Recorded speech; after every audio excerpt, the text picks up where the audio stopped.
Magandang araw po sa inyo lahat. Welcome po sa panibagong video natin dito sa Makapili TV. Ngayon ito, pag-usapan po natin dito kung ano yung take dito ni Mayor Baste tungkol dito sa People's Initiative ng Kongreso. Ano ba yung pananaw niya tungkol dito? Ano ba yung ano ba yung magiging advantage o ano ba yung kapakinabangan nating mga Pilipino dito sa People's Initiative na sinusulong ng Kongreso? So ito, panoorin po natin. Mayor, regarding dun sa yung sa PI tapos sa Chacha na yan, so nag-ano po tayo sa Maisug pero lumalabas ngayon parang tuloy-tuloy pa rin po yung kanilang isusulong pa rin. Reaction doon, Mayor? Actually, tama din naman yung sinabi ni PRD, former president noon sa Cebu, na as long as it will not benefit the incumbents, tama yun. Kunwari, ako si Marcos, may pipirmahan ako, yung sinabi niya na pag if ever natuloy ito,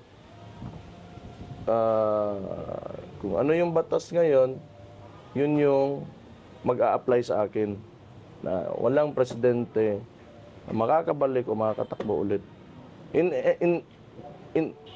Kahit anong paraan. Ganon. Kasi nga 'di ba nung panahon nga ni Pangulong Duterte na sinusulong nga niya yung federalism, 'di ba? Yung federal form of government.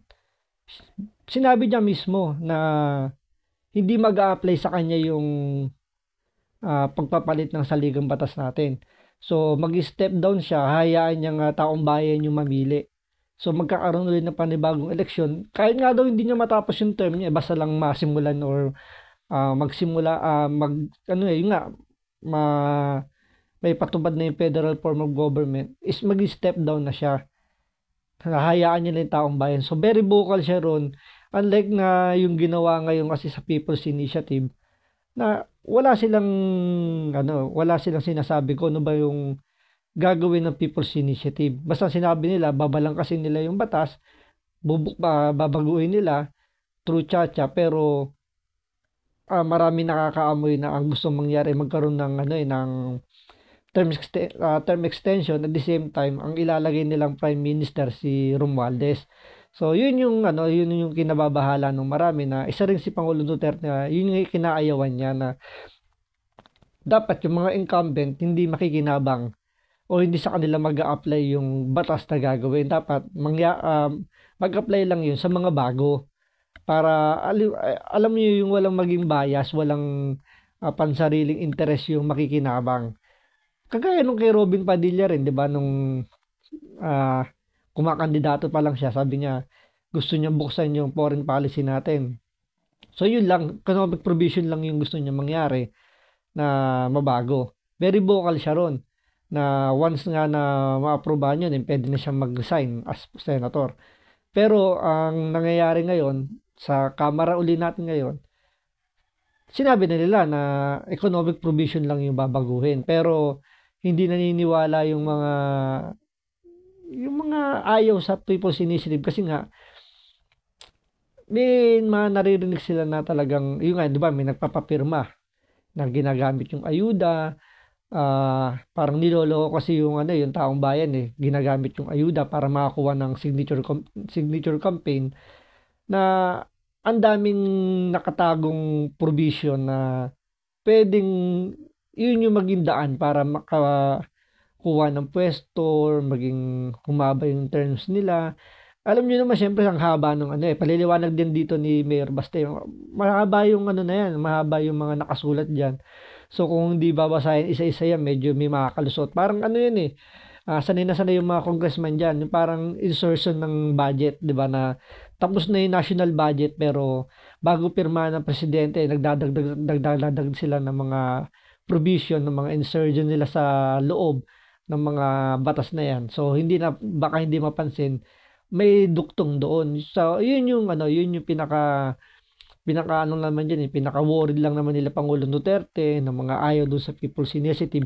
Kasi nga, ang gusto mangyari ng Kamara ay sila yung magbabalangkas. Ini-itsipwera nila yung Senado, yung Senate. So, siyempre, pag ganun ang ginawa, ay talagang may may pag-iisipan talaga na may hindi magandang intensyon doon sa pagpapalit ng saligang batas natin. Kasi pero totoo rin naman yung sinabi ni Perdi. Wala lang yan, para kunwari lang yan yung economic nila. Ako naniniwala ako doon. Wala yan. Sisingin talaga po. Oo, kasi pwede nila, ang dami ba naman nakasulat dyan, di ba? Maya-maya, pag napasa na yan, nandun na, uy, may ganito pala. O, gagawin nilang excuse yun. Ganon yan. Nakakanapan ng nila, ng mga itatago nila doon sa sa loob ng PI na yan. So, tatago nila yan kung saan sila makaka-take advantage. Yun po yung mga komentaryo ng taong bayan eh. Gusto nila sa Chacha, huwag muna ngayon. Kahit sana, wag na lang talaga. Huwag na. Kasi kita mo ngayon, ano nangyayari sa bansa natin? Hindi talaga sila makakakuha ng suporta, Sabagay, di ba? Dahil nga dyan sa ginawa nilang PNA, nagkagulo-gulo lalo yung ano natin eh. Nagkaaway-away itong mga mambabatas natin, yung Kongreso at Senado. Pero tama rin nga naman na sabi nga rin naman ni Cynthia Villar nung di ba, naka-interview niya, di naman kailangan ng baguhin na saligang batas. Kailangan lang natin gumawa ng batas at i-implement natin yung tama. Kasi nga yung panahon ni Pangulong Duterte, di ba, yung nga reklamo ng mga negosyante nga na matagal yung pagkuha ng permit. So, inaksyonan niya ni Pangulong Duterte na sinabi niya within 7 days dapat lumabas kagad yung permit. Kung hindi, ibig sabihin may corruption na nangyayari. So, natigil lang yun nung nawala na si Pangulong Duterte, parang bumalik sa dati. Dati kasi, kwento ng mga kaibigan natin, mabilis yung paglalakad ng mga permit, ng mga business permit. Pero ngayon, medyo tumatagal na uli. Gawa nga yun nga, kasi di nawawala yung red tape eh, na kailangan mo magpadulas para lang bumilis yung permit mo. So, yun yung mga dapat na kailangan tignan din. Kaya nga dapat maganda mag-usap nga yung Senate and Congress. Silang dalawa mismo magbalangkas para maging balance. Hindi kagaya nung gusto mangyari ng Congress na sila lang. Siyempre, pansarili nila yung yung magiging priority nila. 'Di ba? Yung pansarili nila. So, much better talaga na yun nga, pag talagang kailangan pag-usapang mabuti, talagang himayin ng todo, tingnan lahat ng anggulo para maging maayos. Yung People's Initiative, sila lang kasi yan. Hindi naman yan tayo. Hindi naman yan yung buong bansa talaga na naging clamor sa ng tao nga. Oy, kailangan na natin kasi maganda yung performance ng pwede natin ituloy yan. Wala, sila lang yan. Yung mga congressman dyan at mga ngayon si BBM, sino man pala. Di ba sinabi ko na nga, doon sa sa Cebu, either wala ka talagang power over the speaker, which is funny and ridiculous because you are the president, or you are tolerating it. Part of it. Diba? Tama rito si Mayor Basti sa observation niya na parang lumalabas kasi walang power si BBM, na parang tinotolerate niya lang si House Speaker kasi nga alam niya ng mali.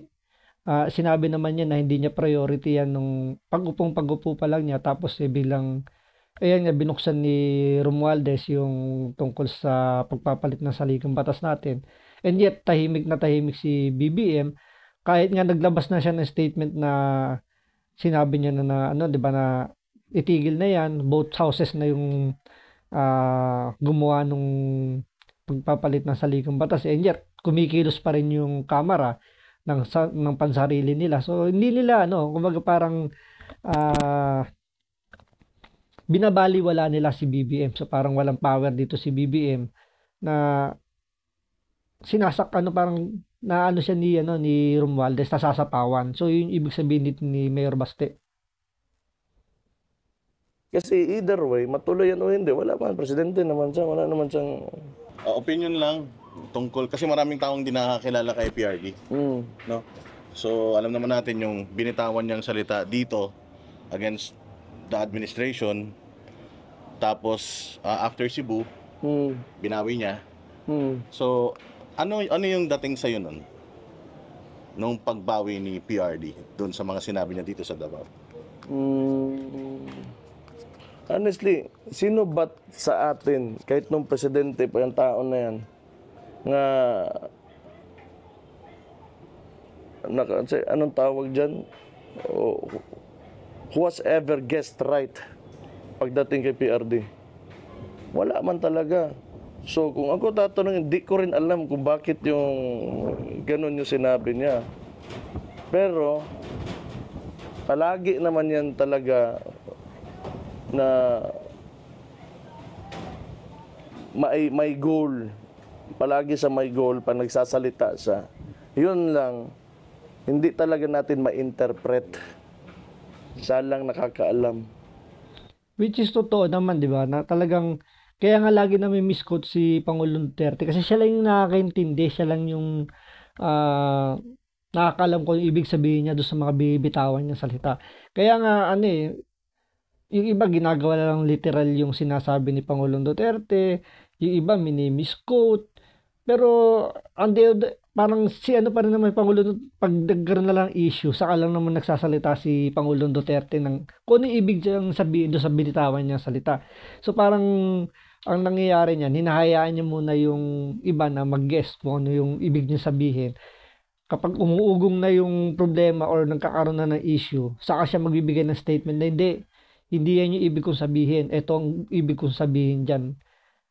Diba? Parang hinuhuli niya muna yung mga nag-speculate kung ano yung gagawin niya, kung ano yung ibig niya sabihin sa sinabi niya.